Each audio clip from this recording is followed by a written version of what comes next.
Please share where you're watching from and consider subscribing to the channel. My grandpa Harlan wasn't big on spooky stories, which is exactly why the one he told us has lived rent-free in my head forever. Back in the 70s, he used to hunt with a buddy named Buck, a true Pacific Northwest hermit who lived way up in the Cascades in a cabin that was basically a shoebox on stilts. No electricity, no running water, no neighbors, just miles of steep timber and fog that moves like it's tasting you. The cabin was up on a slope with a 10-foot drop from the deck to the ground, and this is the creepy design choice, no stairs or ladder to reach it. You pulled a rope, hauled up a plank like you were drawing a bridge shut on a castle, and that was it. If you were inside, you were inside. Safe, right? The first night they got there, Buck told Grandpa, "Just so you know, the big fellows pass through. Don't go walking around at night." Grandpa thought he was busting his balls, as friends do. Buck got serious, grabbed a wooden bowl, put some fruit, bread, and jerky in it, and set it right on the edge of the deck, toes to the drop. "It'll be gone by morning," he said. Then he blew out the lantern, and they knocked off to sleep in the one-room cabin, 2 cots, 1 potbelly stove, the kind of dark that presses close. Grandpa woke up to a soundless kind of noise, which is a weird way to say it, but that's how he described it. The kind of quiet that makes your ears ring because they're searching for anything. The fire was down to a red eye. He was in the cot closest to the deck window, so he did that slow rise, like if you move too fast the night will notice you. He looked over at the bowl. It was empty, just a ring of crumbs like a lunar eclipse. And then he saw them. 4 fingers. Not a hand, not a face, not a body. 4 thick, dark fingers curling up over the edge of the deck, like something below had braced a hand there and was pulling itself up slow, testing weight. He said the fingers were too long for a person, too broad, too purposeful. The nails weren't claws and weren't human either, like dark horn that had never seen a nail file. He didn't breathe. He didn't shout. He just watched those fingers rest there for a heartbeat and then let go.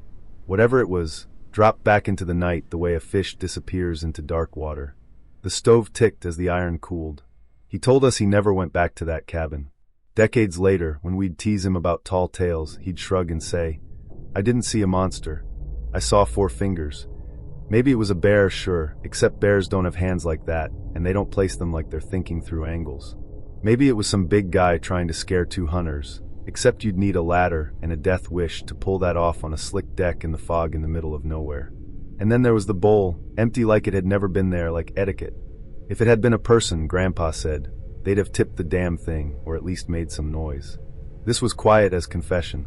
If you're asking me, I think something out there took the gift and checked the edge, curious about the 2 fools who dared to climb above the ground like birds. I think it decided to let them sleep because they'd shown respect, and maybe that was enough. Grandpa never made it into a campfire yarn. He never tried to scare kids with it.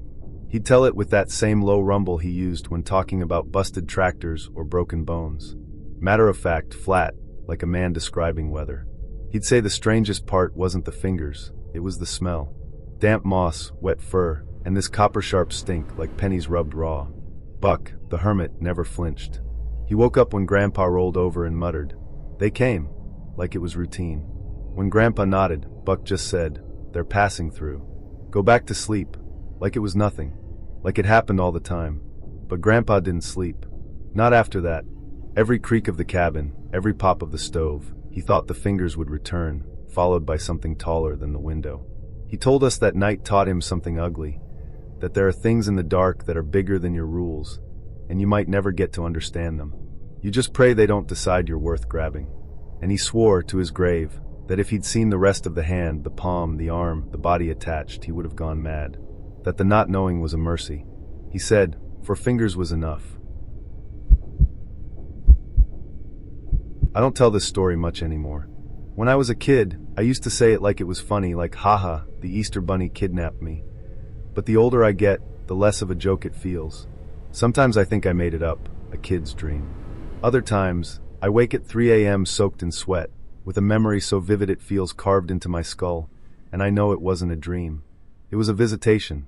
The first time it happened, I was 5. Easter Sunday. My mom had tucked me into bed after too much chocolate, and I was half asleep when I saw him. Not through the door, not through the window, he was just there. The Easter Bunny. 6 feet tall, white fur, floppy ears, holding a basket that looked like it had melted into his hand. He didn't hop.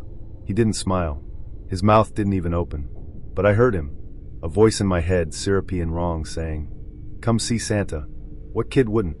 Santa and the Easter Bunny in the same night? Jackpot! I slid out of bed in my little cotton nightgown and took his paw. It was warm, too warm, like touching skin under fur. He didn't lead me through the door. He walked me straight through the wall.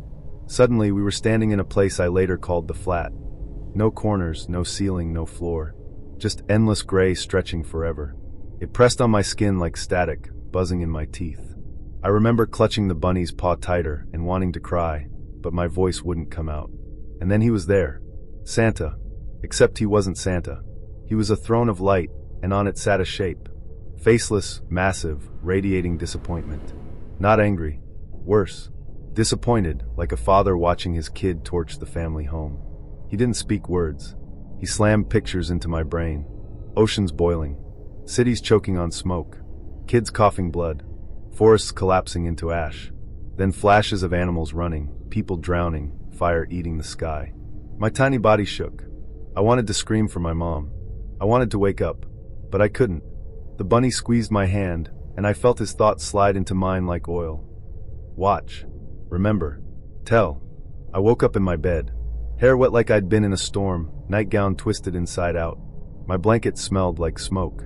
I ran to my mom crying, babbling about Santa and the bunny. She stroked my hair, told me I'd had too much candy, sent me back to sleep. I wish it had stopped there. Years passed. I grew up. Moved to a new house in another town. I almost forgot. But when I was 9, it came back. Middle of the night, I woke to my name whispered. Not from the doorway. Not from the window. From the ceiling. I looked up, and the plaster was glowing faint blue, a circle widening, widening, until I swore I could crawl through it. My body lifted. No air in my lungs, just floating, the sheets peeling away like seaweed. Brutus, our dog, barked his throat raw downstairs, but no one came.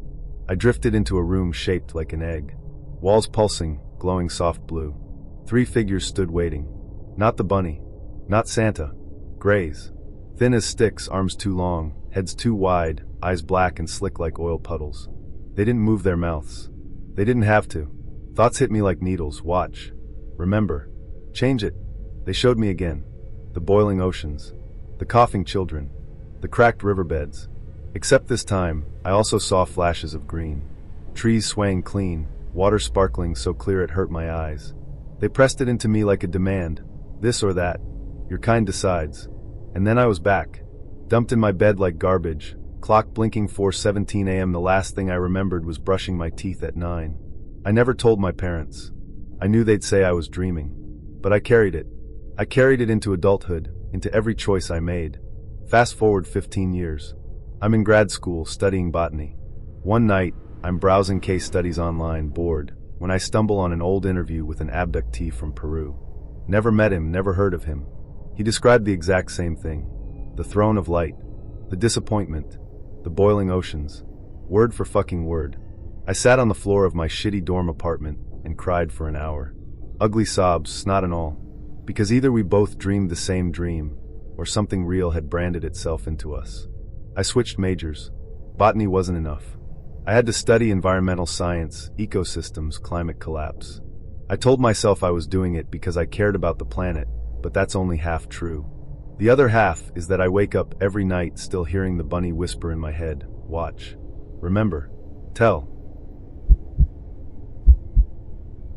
This one isn't mine, but my cousin Jade's, and if you ever meet her, you'll understand why none of us laugh about it. Jade's the least woo-woo person alive. She's a field biologist, data tattooed into her spine. But when she was little, she had a story that bent time around her. She used to say the Easter Bunny took her. Yeah, sounds like a kid's cartoon nightmare, right?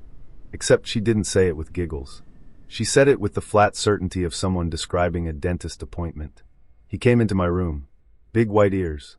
He said I could see Santa. She told her mom this when she was 5. Her mom chalked it up to dreams. But Jade would repeat it every year, the same way. The bunny didn't hop. It walked. Tall. The suit was wrong, she said, like fur zipped over skin, and the eyes weren't eyes. They were black, shiny like puddles. It led her through the wall into a place she called the flat. A world with no corners, just endless gray that pressed against her skin like static. And then came Santa, except not. A figure sitting on a throne of light, faceless, with a weight in its presence that crushed her. It didn't speak words but filled her head with pictures, quick and brutal. Oceans boiling, forests burning, towers collapsing into dust. He wasn't jolly, she said. He was disappointed. She woke in her bed with her nightgown inside out and her hair wet like she'd showered in a storm. Fast forward a few years. Jade's 9. Different house. Different town. Middle of the night, she says she hears her name whispered, not from her door, not from her window, but from the ceiling. When she looks up, there's a circle of light, faint but solid, like a hole in the drywall. She swears she floats, weightless, heart screaming in her chest while her body just drifts upward. She remembers standing inside a room shaped like an egg, walls glowing soft blue, and 3 figures waiting. Not Bunny. Not Santa. Thin gray things with arms too long, black wet eyes like marbles sunk in clay. They didn't speak but jammed thoughts straight into her skull. Watch. Remember. Change it. She was shown more visions. Cities choking on smoke. Rivers drying into cracked veins. Children coughing red into their hands. Then quieter, a flicker of something green. Trees, clean air, water so clear it looked unreal. We want this, not that, the thought pressed into her. Then she was back. No floating. No beam. Just dumped in her bed like she'd been carried. Except her clock read 4:17 a.m., and the last thing she remembered before the ceiling was brushing her teeth at 9 o'clock. Her night was gone. Years later, when she was in grad school, she stumbled onto an old interview with another supposed abductee from across the world. A man she'd never met, never even heard of. He described the same thing. The faceless Santa figure, the endless gray place, the boiling oceans. Word for word. Jade cried for an hour straight when she read it, then changed her career path entirely. She switched from botany to environmental science and swore she wasn't doing it because of aliens. She was doing it because the visions had branded themselves behind her eyelids. She said, if it was a dream, then the universe picked the wrong nightmare to recycle. Because I can't shake it. I don't think people understand how loud the woods really are until the woods go quiet. This was back in the mid-'80s, when my best friend Danny and I were 12, camping by the Columbia River in Oregon. Our parents had driven us out there, dumped us with cheap tents and sleeping bags, and promised to pick us up in the morning. They figured we were old enough for adventure. Really, it was just an excuse for them to drink beer by the river without us. We didn't care. We felt badass. 2 boys alone in the wilderness, living off beef jerky, fishing poles we barely knew how to use, and a flashlight already running low on batteries. That night, after the fire burned down to glowing embers, we lay on our backs staring up at the sky. The stars out there were insane, no streetlights to dull them. A whole galaxy spread above us like glitter on black velvet. Danny was talking about girls, how he thought Stephanie from school liked him because she'd lent him a pencil once, when I noticed it. The silence. It hit like a switch had flipped. The crickets? Gone. The frogs? Gone. Even the river, usually sloshing lazy against the rocks, felt muted, muffled, like someone had stuffed cotton in my ears. Do you hear that? I whispered. Hear what? Danny asked. Exactly. He sat up, frowning. Where the hell did everything go? Then the air changed. Heavy, pressing down on us, like before a thunderstorm. Except no thunder came. We looked up. At first, I thought it was a cloud. A massive, black cloud blotting out the stars. Except it wasn't shaped like a cloud. It was too straight, too sharp at the edges. Holy shit, Danny breathed. It wasn't a plane. It wasn't a blimp. It was bigger than anything I'd ever seen, stretching across half the sky. No sound. No lights. Just sliding overhead slow as death, eating the stars as it passed. I felt my bladder tighten. I thought I might piss myself right there. What is it? I whispered. Danny didn't answer. His mouth hung open, eyes wide and wet. We just watched. Frozen. 2 kids staring up at something so fucking huge and wrong that our brains couldn't catch up. It moved without moving. Like it wasn't flying, just gliding, the world bending around it. I remember thinking, this thing doesn't care about us. It doesn't even see us. We're ants under a boot. And then it stopped. Right above us. We couldn't see stars anymore. Couldn't see sky. Just a ceiling of black stretching forever. The silence grew unbearable. My heartbeat was the only sound, hammering in my ears. Then came the feeling. Like something had reached down, pressed icy fingers against my skull, and peeled me open. Thoughts that weren't mine crawled in, oily and cold. You are nothing. My vision blurred. The fire pit glowed red beneath me, flickering like it was underwater.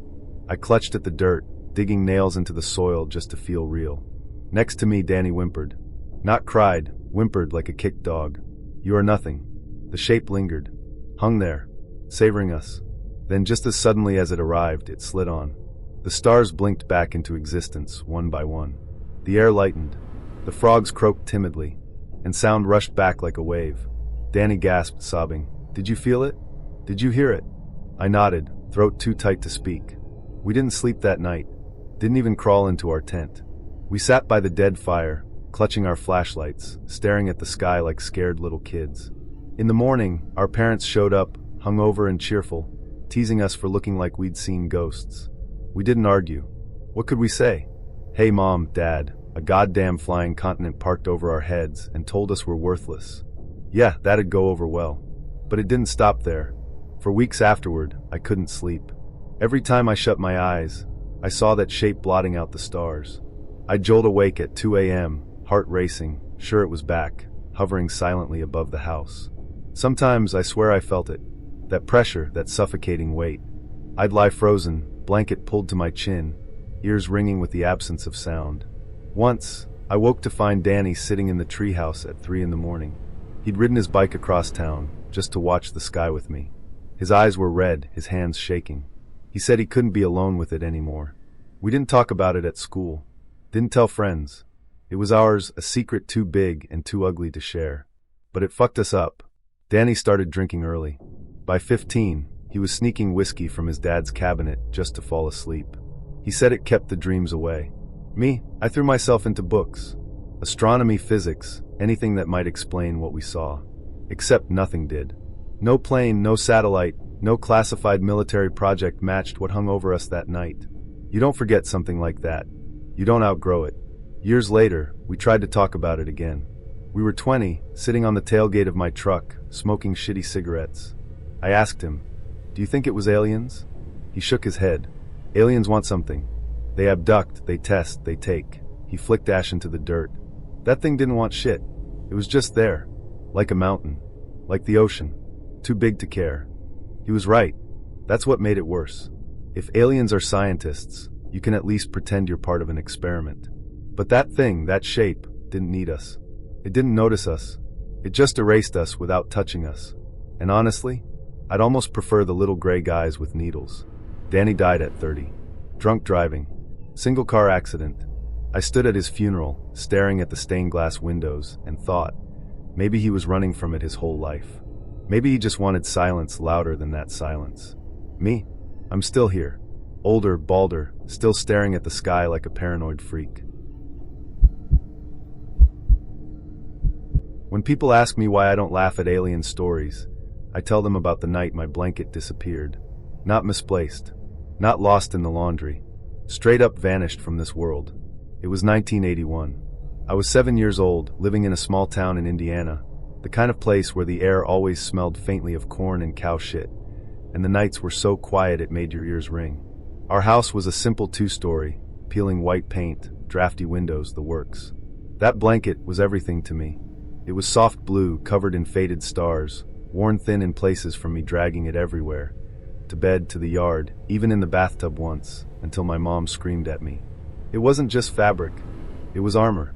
When the lights went out and the house creaked, I'd pull it over my head and the monsters couldn't touch me. The night it happened, my older brother Rick and I were supposed to be asleep, but we'd snuck out to the yard with a flashlight. July heat, sticky on our skin, cicadas screaming from the trees. We lay in the grass pointing at stars, pretending we could name constellations we didn't actually know. Then Rick froze. He whispered, "What the hell is that?" I followed his finger. 2 silver saucers hovered above the cornfield. Not planes, not helicopters, no sound. Just hanging there, 30 feet up, glowing faint white, like moons too close to Earth. I laughed at first. You're making it up. But then one of them tilted, slow and deliberate, and the underside shimmered. Little lights blinking like they were breathing. Rick squeezed my arm so hard it hurt. They're real. We should have screamed. Should have run inside and woken Mom and Dad. But we didn't. We just stared, hearts banging, while the saucers hung there watching us. And then blink, they were gone. Not flown. Not faded. gone like someone had shut off a lamp. Rick swore me to silence. Don't tell Mom. She'll think we're nuts. But I couldn't stop thinking about it. When I finally crawled into bed, blanket wrapped around me tight, my mind buzzed like static. Every shadow on the wall felt alive. Then I dreamed. Except it didn't feel like a dream. I was standing in a room the size of a stadium. Walls curved high above, glowing pale silver, no seams, no corners. Cold air kissed my skin, and the floor hummed like it was alive. Figures moved around me. Tall, gray-skinned, their heads too big for their spindly bodies. Their eyes were wrong, huge, black, shining wet, no whites, no lids. They didn't speak. They didn't need to. Thoughts punched into my skull like needles. You are here. Do not fight. I couldn't move. Couldn't scream. I clutched my blanket against my chest like a shield, tiny fists trembling. A table appeared, or maybe it had always been there, flat, metallic, with straps dangling from the sides. They wanted me on it. No, I whispered. Fuck no. I'd never said that word before. It tore out of me raw, desperate. Their heads tilted, curious, like they'd never heard a child curse. Then the floor opened. Just a circle, maybe a few feet wide, a perfect black hole yawning at my feet. The blanket slipped. I reached too late. It slid from my hands and fell into the hole, vanishing into darkness. Panic flooded me. That blanket was my protection, my only defense. Without it I was naked, raw theirs. I screamed until my throat ripped. And then I woke up. Back in my bed, sweat-soaked, throat sore, mouth tasting of copper like blood. The blanket was gone. Not on the floor. Not in the closet. Not under the bed. Gone. I tore the room apart, crying so hard I couldn't breathe. Rick stumbled in, hair sticking up, yelling at me to shut up, but when I sobbed that my blanket was gone, even he looked spooked. We searched everywhere. My mom joined in, convinced I'd hidden it. We checked the washer, the dryer, the goddamn trash can. Nothing. That blanket never came back. Mom eventually shrugged it off. Must have gotten lost somehow. Lost where? In another fucking dimension? I knew. I knew where it went. For years I carried that night like a tumor. I didn't tell anyone outside the family. What kid wants to be the alien boy? But I dreamed. Over and over. The silver room. The table. The hole. The blanket tumbling away from me, leaving me exposed. Sometimes, in the dreams, I saw what was under the hole. A space so vast it made me sick. Stars burning too bright, spinning too fast, colors I didn't know names for. Once, I swear I saw faces. Not human. Watching. Waiting. The dreams followed me into puberty. Nights I'd wake hard and ashamed, sheets twisted, heart racing, convinced they were experimenting with more than just my body. I'd lie there sweating, wondering if they'd planted something inside me, some seed waiting to hatch. Rick never spoke of the saucers again. If I brought it up, he shut me down. We were kids. It was planes. Get over it. But his voice shook. I think he remembered. I think he was just scared to admit it. Decades later, I found a support group online.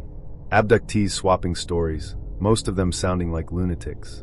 But one post made my blood run cold. A woman from Michigan, 1981, 7 years old.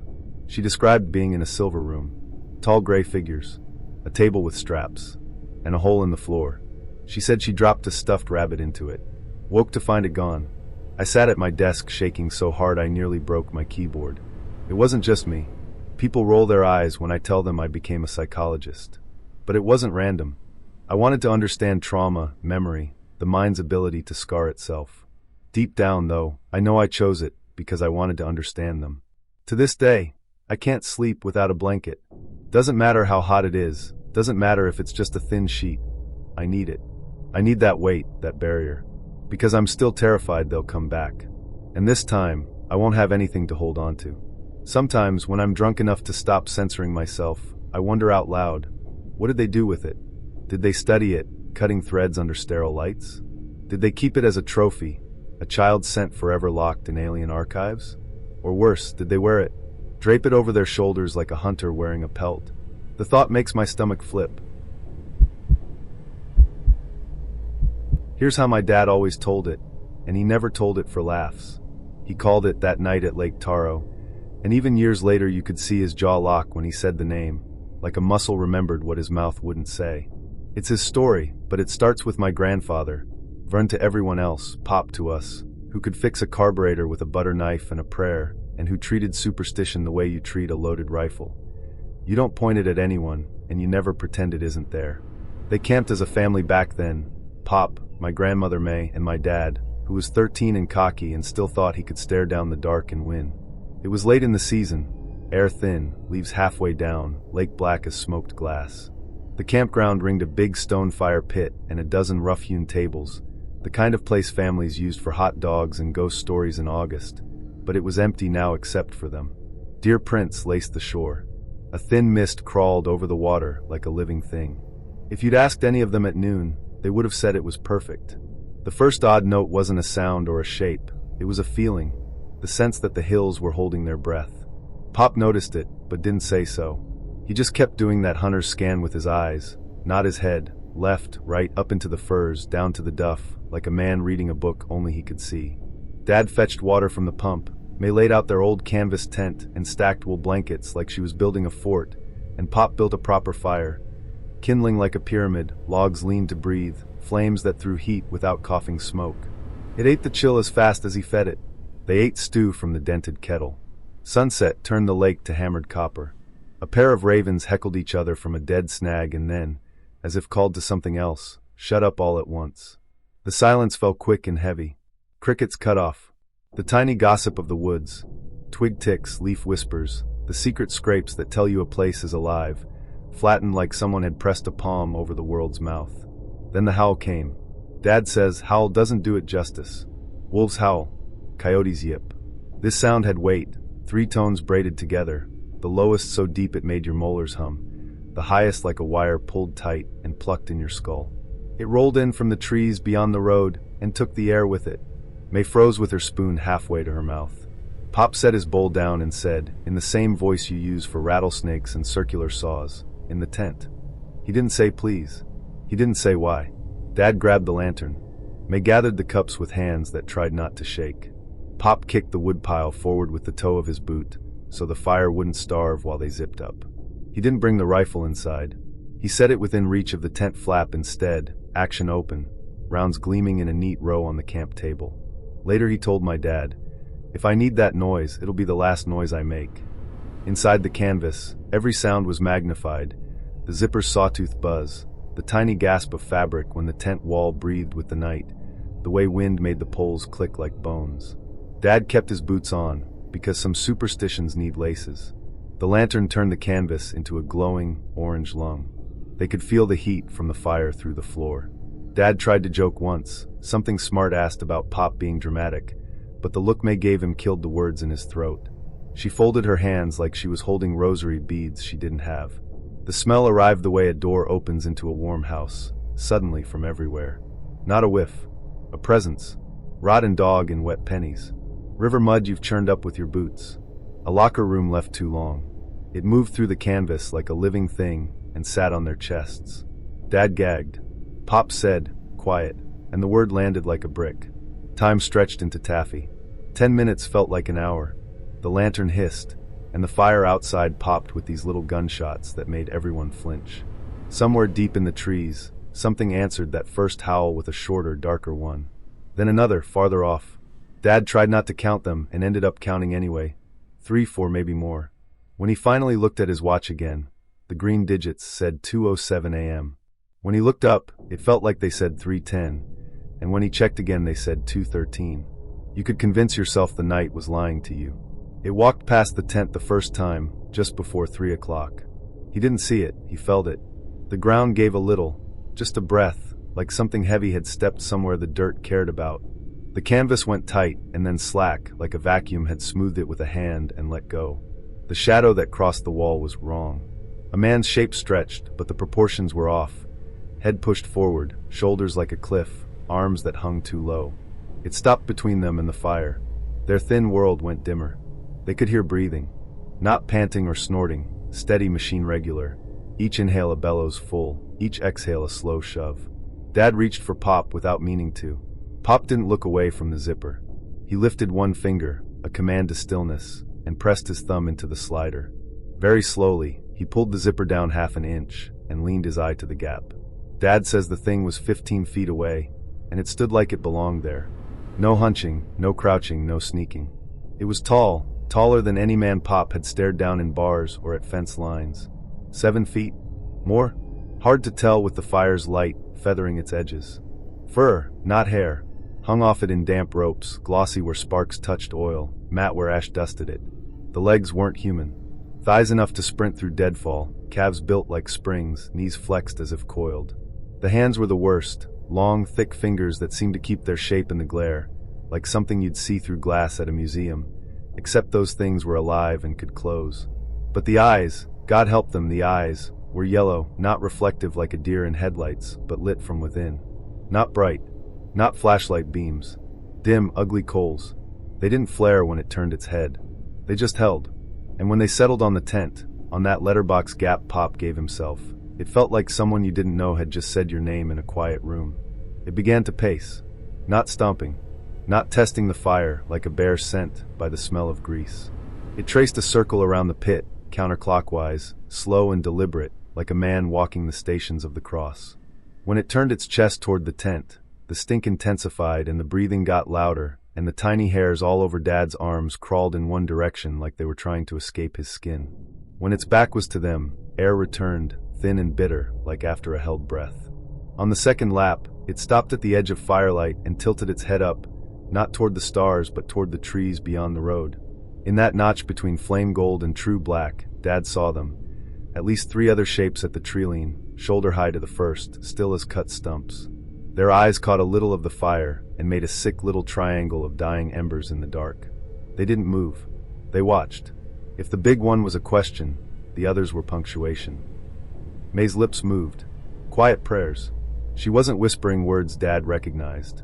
Maybe she'd run out of memorized ones and fallen back on ancient rhythms. Pop pressed the tent floor flat under her knuckles with his palm, so she wouldn't shake the whole room. He didn't close the zipper.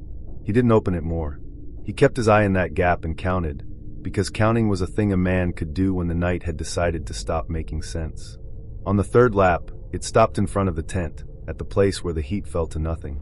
It leaned a fraction into the warmth, and in that fraction Dad saw the chest, barrel thick, and a mouth that wasn't quite a man's mouth, wide and lip thin, pressed together like someone learning how to keep quiet. The nostrils twitched. It inhaled the way your grandfather tastes bourbon, slow, to find all the notes. Either it decided something, or it recognized something. It let the breath out in a low sound, half cough, half grunt, and somewhere in the trees one of the smaller shapes answered with the same note, a little higher. A conversation, carried in a frequency that turned human bones to tuning forks. Pop slid the zipper up 3 teeth, no more, and reached for the long branch he'd left inside. Without leaning out, he used it to draw another log toward the heart of the coals. The flames shouldered up like a boxer. Sparks licked the thing's fur and died. It didn't flinch, but it didn't step in either. It held there, letting the heat wash it, then turned where it stood and walked away. Smooth, no wasted motion, like a big cat in a heavy coat. The 3 at the edge of the trees peeled off with it, so perfectly together that for a second Dad thought the forest had shut its eyes. There was no crashing, no twig snaps. They didn't run. They were simply present, and then they weren't. Sound seeped back into the world in thin threads. 1 frog, then 3, then a sloppy choir, wings a little too clumsy for the quiet, the tiny fizz of sap boiling in the logs. When Dad finally looked at his watch again, and believed it, it said 3:45. Your life gets divided by clocks like that. They didn't sleep.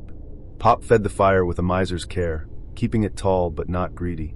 When light snuck into the sky, the lake's black softened to dented pewter. The stink thinned without really leaving.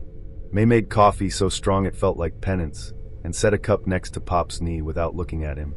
Thank you, she said to no one in particular, which is a prayer by another name. Pop walked the site with a slow mechanic's patience, eyes on the ground and hands behind his back like he was touring a factory. Come see, he said finally, not raising his voice. He didn't have to. Dad and May came because the world had taught them to mind him when he used that tone. There were prints. The duff wasn't snow, so nothing dainty, but the dirt told truth where it could. Dark ovals where weight had pressed leaf into mud. Toes deeper than heels like a sprinter. A shallow skid where something heavy had taken a half step and checked itself.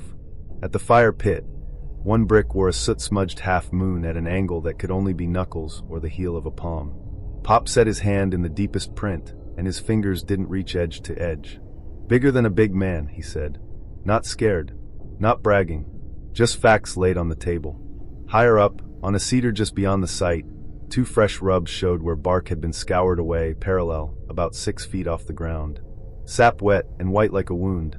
A young alder bent in a sad, clean yew, not broken, but forced and left, the fibers pale where they'd stretched.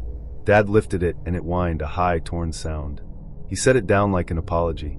"Don't show me any more," May said, small and hard at once.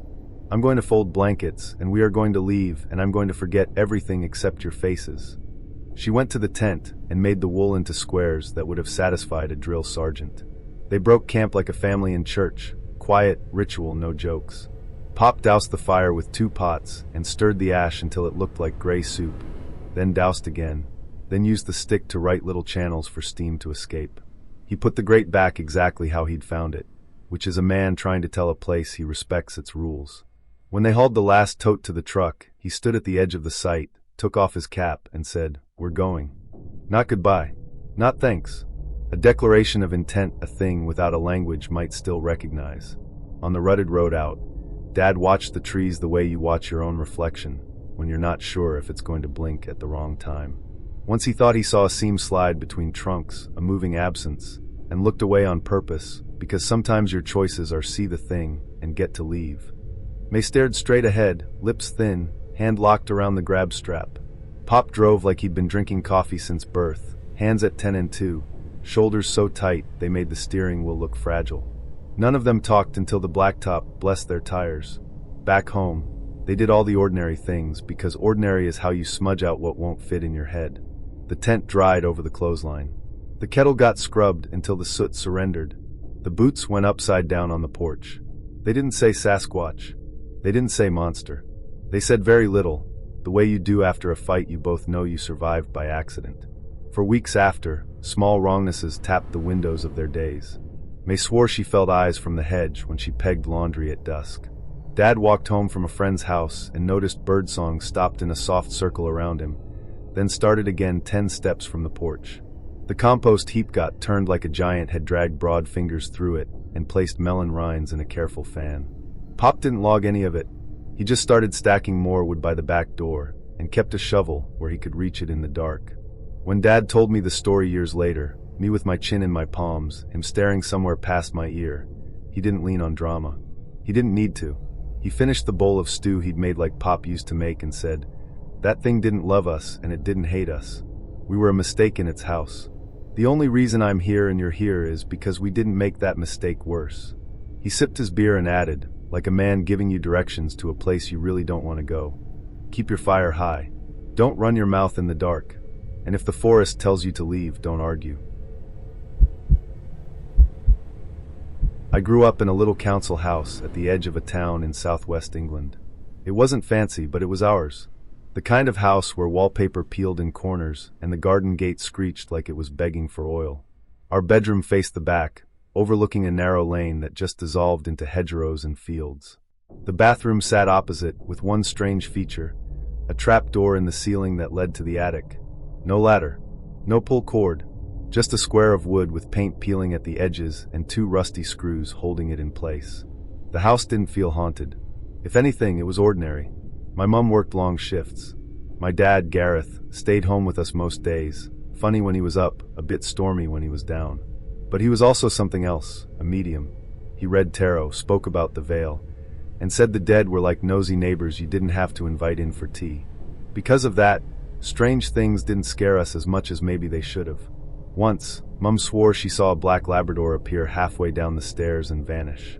Our neighbors told us the old woman who lived there before had a black lab. That was the kind of ghost story we liked, harmless, even comforting. But the thing in the bathroom? That wasn't comforting at all. Our room was across from the bathroom, no door between us and the landing. If anyone walked to the loo, we saw their legs. If anyone went in, their shadow cut across the light. I liked the top bunk, even though I'd sometimes hear footsteps above me in the attic.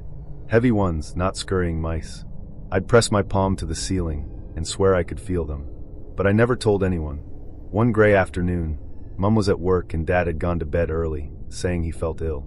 My sister Pippa and I were playing with dolls when we heard it. A faint click, then another, like someone fiddling with a latch. We froze. Then a voice drifted out of the bathroom. "Hello, children." It sounded like Dad doing one of his silly voices, but wrong. Gargling. Slurred, like he was underwater. Pippa giggled nervously. "Dad," she called. The voice came again. "Hello, children. Come see." We looked at each other, both half laughing, half terrified. I crept to the doorway and peered into the bathroom. It was empty. The light was off, the towel drooping, the cracked bath panel showing its usual scar. Then it spoke again. But this time, the sound wasn't from the bathroom. It came from above, from behind the trap door. "Come see." My stomach turned cold. Pippa whispered my name like it was a prayer. At that moment, Dad's bedroom door slammed open. He stormed out, furious, ready to tell us off for making noise. But when he saw our faces, his anger faltered. "What?" "The voice," I whispered. "In the bathroom." He checked. Nothing. Just tiles, towel, window. He forced a smile. "See? Nothing." And then it happened again. "Hello, children," the voice bubbled, happy and disgusting. And something tapped the trap door, two slow, deliberate knocks. Dad flinched. His whole face changed, the dad part replaced with the medium part. He grabbed a torch and broom, climbed onto the bath, and pushed the trap door open. Dust fell into his hair. He shone the light inside. Empty beams. A dead wasp nest. Old boxes. Darkness. "Anyone up there?" he asked. Silence. He lowered the torch, shut the hatch, and pressed it closed with his palm. Then he climbed down, face pale, voice sharp. Downstairs. Now. We sat in the lounge with the telly on mute, while he made tea too loudly. When Mum came home, he brushed it off, pipes, imagination. But that night, tucked into bed, we heard it again. Click. Scrape. And then, "Hello, children. Come up." The voice filled the landing like warm air. It didn't sound playful anymore. It sounded hungry. Pippa whimpered. I screamed for Dad, swearing without even meaning to. He tore out of his room, eyes blazing, and shouted. And oh, not at us, at the bathroom. For a second, the whole house felt like it shuddered. The voice stopped. The tapping stopped. The air grew lighter, as though something had lifted its hand from our shoulders. Dad stood shaking but furious, glaring at the trap door. He didn't open it again. He didn't need to. He herded us downstairs, made us sleep under blankets on the sofa. Mum said nothing more about it. We moved out months later. For years, Pippa pretended she didn't remember. But when we were older, cleaning out Mum's garage, she found her old diary. In it was a shaky drawing of two stick girls under a blanket, a square above them with two eyes, and the words, "Don't go up." She looked at me pale and whispered. I thought I made it up. You didn't, I said. Dad has 3 answers now, depending on his mood. Practical Dad says it was imagination. Medium Dad says it was a lure, not human, not our friendly ghost dog, but something older. Angry Dad says it picked the wrong house. Me? I still hear it sometimes, in the silence when the house creaks. That polite little click. That cheerful, wrong voice, trying to sound like someone you love. Hello, children. And I remember Dad's answer, the only answer that matters. No, because whatever it was, it wanted us upstairs, and we never went. My dad and I didn't always get along. He was a quiet man, the type who didn't smile much, didn't talk much, just drank his beer and fixed cars and grunted when you asked him something. But camping was our thing. It was the only time we seemed to understand each other, out in the woods with nothing but a fire and a sky full of stars. The first time it happened, I was about 11. We were camping in northern Idaho, on the edge of some scrubby little clearing. Dad had set up the tent crooked. I'd tried and failed to catch trout in the creek, and we ended up sitting by the fire, chewing jerky, watching the night fall. The sky out there was endless. You think you've seen stars from your backyard, but no, you haven't. Out there, it was like someone spilled salt on black velvet, layer after layer, hundreds of thousands of them. I was lying on my back in the dirt, trying to find constellations I only half remembered from school, when I saw it. A yellow light. Not a star, not a plane. Planes moved straight. This thing didn't. It zigged. Sharp. Like an insect. Then it zagged, cutting across the sky in ways that made my stomach flip. Dad, I whispered, sitting up. What? He muttered, lighting a cigarette. Look. He followed my finger, squinted.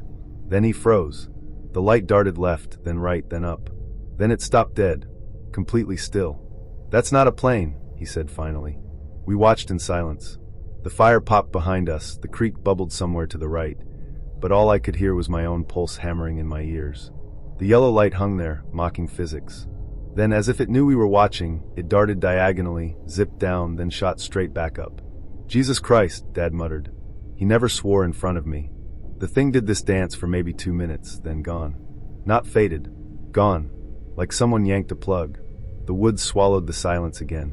Dad stared a while longer, jaw tight, then stood, stomped out his cigarette, and muttered, "Time for bed." I didn't sleep.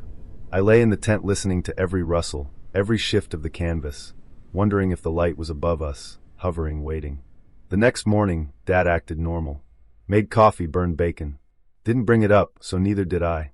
But it wasn't the last time. A couple years later, 4th of July, we were back in the same area. Different clearing, different friends. Dad had brought a buddy of his from work, Ron, and his family. We set off fireworks, cheap ones from a roadside stand, sparklers and bottle rockets and Roman candles. The kids, me, Ron's son, and a girl from another campsite, sat on a log watching the sky, pretending we weren't bored. The adults laughed too loud, their faces glowing in the firelight. Then I saw it again. Not yellow this time. Purple. A weird, almost too purple light. Not violet, not something natural. It hung there, perfectly still, way up in the sky. "You see that?" I whispered to Ron's kid. He squinted. "Yeah. What the hell is that?" The girl saw it too. I nudged Dad. "Look." He followed my finger, stiffened. The light didn't move during the fireworks. It just sat there, pulsing faintly like it was watching. The second the fireworks stopped, zip. Gone. Shot off the horizon so fast it left a streak. Ron swore. The girl screamed. I just stared, mouth dry as dirt. Dad didn't say anything. Just stared at the empty sky, cigarette burning down between his fingers. Those weren't the only times. Throughout my teens, I saw other lights. Not always with him. Once when I was camping with friends. Once when I was out fishing alone. Once, swear to God, when I was walking home from school. Same pattern. A light too bright, too sharp, zigging where nothing should zig, darting across the sky like it was toying with me. I never told most people. Who the fuck wants to be the UFO kid? But Dad knew. Every time it happened, I told him, and every time he just nodded, jaw tight, like it confirmed something he already believed, but would never say out loud. The weirdest part wasn't the lights themselves. It was the feeling. Every time, I felt it in my chest before I saw it. Like static. A pressure, the way the air tastes before lightning. Hair on my arms lifting, skin prickling. And every time, afterwards, silence. Not peace, silence. Like the world was holding its breath. The last time I saw one, I was 20. I'd moved out, had a shitty job at a gas station, lived in a crappier apartment. Dad called one weekend, said he was camping alone. Asked if I wanted to come. I almost said no, but something in his voice made me go. We sat by the fire, just like old times. He was quieter than usual. Smoked more. And then around midnight, it happened again. A white light this time. Sharp. Darting. Zigging across the sky. I laughed, shaky. "They're back." Dad didn't laugh. He just watched. Then he said something I'll never forget. "They're not back, son. They never left." I looked at him. His eyes were shining in the firelight, not with fear, resignation. "What do they want?" I whispered. He shook his head. "Maybe nothing. Maybe just to remind us we're not in charge." The light zigged again, then shot off into blackness. Dad stubbed out his cigarette, stood, and muttered, "Time for bed." But I lay awake, listening to the silence, heart thundering. He's gone now. Cancer took him a few years back. At his funeral, people talked about his laugh, his stubbornness, his cars. No one mentioned the nights we sat under the sky, watching lights that broke the rules. I worked at a Boy Scout camp in Northern California back in the late 90s. I wasn't a scout myself, never had the patience for all that merit badge shit, but a friend hooked me up with a summer job. Cheap pay, bad food, long hours, but I was 19 and broke. I figured, hey, free cabin, free meals, beer on weekends, why not? The camp sat in the woods near Shasta. Dense, towering pines, air that smelled like sap and dirt, silence so thick it pressed in on you at night. My job was night bear watch. Sounded cool at first. Basically, I was supposed to patrol the camp after lights out, keep an eye out for raccoons, drunk kids sneaking off, and the occasional black bear sniffing around the dumpsters. I was given a flashlight, a whistle, and zero training. First couple weeks were uneventful. I'd make rounds, smoke a cigarette behind the mess hall, then crash in my bunk. The worst I dealt with was a raccoon bold enough to climb into the kitchen window. But then the woods started going quiet. I don't mean the normal quiet. Forests always have some sound, crickets, owls, branches creaking. But some nights, all of it would cut out at once. Silence so heavy it rang in my ears. Those were the nights I felt watched. One night, mid-July, I was halfway through a round when it happened. The crickets cut out. The wind stilled. The smell hit me first, rank like rotting meat and wet dog mixed together. I froze. The hair on my arms lifted. Then I heard it. A thud. Then another. Like something heavy moving through the trees. I flicked my flashlight around. Nothing but trunks and shadows. Bear, I muttered to myself, trying to keep calm. But I knew it wasn't. The sound was wrong. Too big. Too upright. Then came the crack. Something massive dropped from high up in a tree, landing with a force that rattled the ground under my boots. My light caught a glimpse, just a blur, but enough. Dark, huge, taller than any man. 2 legs, not 4. It bolted, not a way through, crashing through branches like they were nothing, moving with terrifying speed. My whistle clattered from my hands.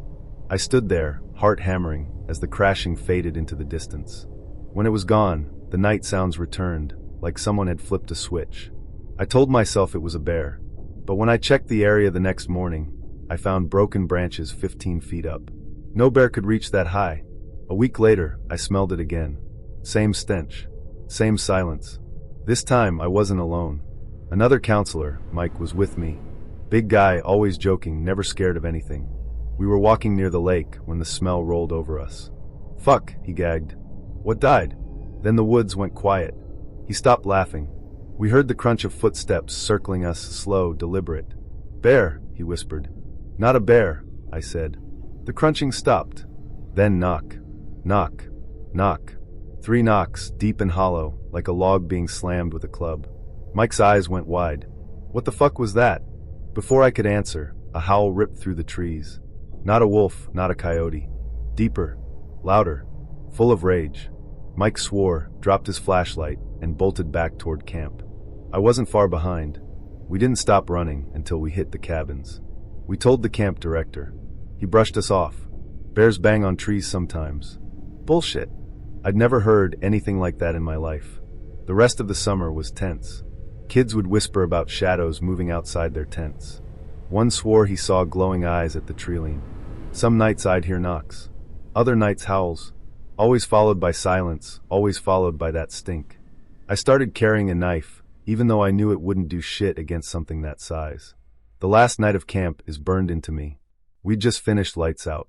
The air was heavy, storm clouds building, but no rain. I was near the mess hall when it hit again. The silence, the smell. I turned, and there it was. Clear this time.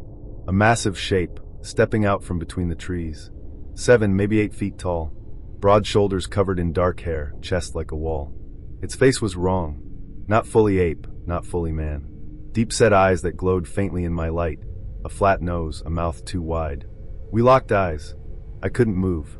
Couldn't breathe. It exhaled, loud enough to rattle my ribs. Then it turned, took 3 enormous strides, and leapt. Up. Straight into a tree, climbing like a fucking squirrel despite its size. Branches snapped. Leaves rained down. Then it was gone, swallowed by the canopy. I stood there shaking, until Mike found me 20 minutes later. "You saw it," he said, voice flat. I nodded. We never told the kids. Never told the director. We just finished the summer and left. Years later, I went back. Not on purpose, just passing through, took a detour. The camp was abandoned by then. Cabins rotting, docks half sunk, weeds everywhere. I walked the trails, memories clawing at me. When I reached the mess hall, I smelled it again. That same stench. I didn't stay. People laugh when I tell the story. Oh, Bigfoot, sure.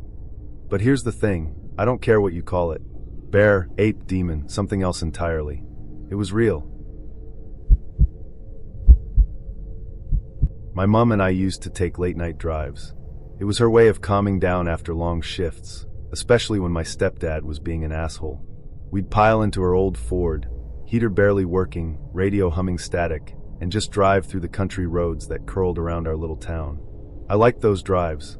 I liked the way the world looked at night, like it belonged to us alone. The empty roads, the hedges leaning in, the fog rolling over fields. It was peaceful, safe, until it wasn't. That night, I was 16. It was winter, the roads slick, the air sharp enough to sting my lungs when I cracked the window. Mum was chain smoking, humming along to some cassette. We turned onto a stretch of road I always hated. Narrow, no streetlights, just black hedges on both sides, clawing at the car as we passed. Then I saw it. Dog, I muttered automatically, pointing ahead. Something was standing by the ditch. Hunched still. In the high beams, it looked like a big stray dog. Mangy. Fur matted in clumps. But as we got closer, my stomach turned. It wasn't right. Too big. Its head was too high off the ground, its shoulders too broad. Its legs bent wrong, not like a dog's. Like it had been drawn by someone who'd never seen one. And then it grinned. I swear to God. Lips peeled back, gums black, teeth long and too human. A grin that split its face. Mum slammed the brakes. The Ford skidded on the slick road, tires screaming. The thing dropped onto all fours, but not like a dog. More like a man pretending to be one. Arms too long, back arching, belly too low. It ran. Not away. Toward us. Mum screamed, jammed the car into reverse, tires spitting gravel. The headlights cut across it for just a second, long enough for me to see its eyes. Yellow, glowing like sulfur. Not reflecting. Glowing. It pounded toward us, hands and feet slapping the tarmac, grin never fading. Jesus fucking Christ, Mum yelled, slamming her foot down. The Ford lurched backward. The thing followed. Every time the headlights hit it, I saw more, patches of fur missing, skin raw and gray underneath, spine jutting like barbed wire. Then just as suddenly it stopped. Stood upright. Like a man. It stood in the middle of the road, back hunched, arms dangling, head cocked at a broken angle. And it smiled wider. Mum didn't wait. She spun the wheel, car fishtailing as we tore down the road. I looked back, heart hammering, certain it would chase us. But it didn't. It just stood there, in the beams of our taillights, smiling. We didn't talk for a few miles. Mum's hands shook so badly on the wheel, she nearly clipped the ditch twice. Finally, she stubbed out her cigarette with fingers that wouldn't stay still and whispered, "You saw that, right?" "Yeah," I croaked. "Wasn't a dog." "No." She didn't say anything else. The next morning, I convinced myself it hadn't happened. Maybe the lights played tricks on us. Maybe it was a coyote with mange. Maybe we panicked. But then Mum came into the kitchen, pale, eyes sunken, and said, "We're not telling your stepdad." And that was that. For weeks after, I dreamt of it. Not the chase, not the road, just the grin. Those gums. Those two white teeth. Sometimes I'd wake in the night, sure I heard claws on the driveway. Sometimes I'd smell it, wet dog iron rot. Mum kept driving the same route. She never mentioned it again. But I noticed she smoked more, blasted the radio louder, like if she could fill the car with enough noise and smoke it wouldn't follow us. A year later, I told a friend at school, half laughing like it was a story. He went pale. "My uncle saw it too," he whispered. Apparently, his uncle had been hunting in the same area years earlier when something dog-shaped, but too big, crawled out of a hedge on all fours. It had looked at him, grinned, then bolted into the trees. He'd packed up and never hunted there again. I didn't laugh after that. The worst part? It came back.